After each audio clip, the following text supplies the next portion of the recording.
संग्रामपूर तालुक्यात येत असलेल्या लाडनापूर येथील पंतप्रधान आवास योजनेच्या लाभार्थ्यांची हेळसांड होत असल्याची तक्रार स्थानिक लाभार्थ्यांनी ग्रामपंचायत प्रशासनाकडे केली आहे।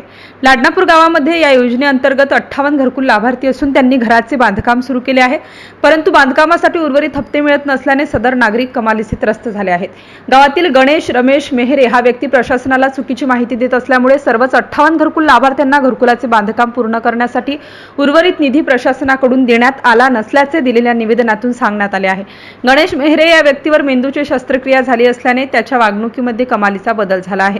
अशा मानसिक विकलांग व्यक्तीने दिलेल्या चुकीच्या माहितीनुसार ग्रामपंचायत प्रशासन गावातील घरकुल लाभार्थ्यांना पुढील अनुदान देत नसेल तर हे सर्वच 58 लाभार्थी लोकशाही मार्गाने आंदोलन करणार असल्याचा इशारा दिलेल्या निवेदनातून करण्यात आला आहे।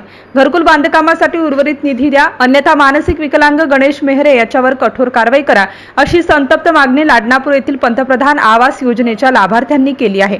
MCN न्यूज मराठी करिता रवींद्र शिरस्कार, संग्रामपूर।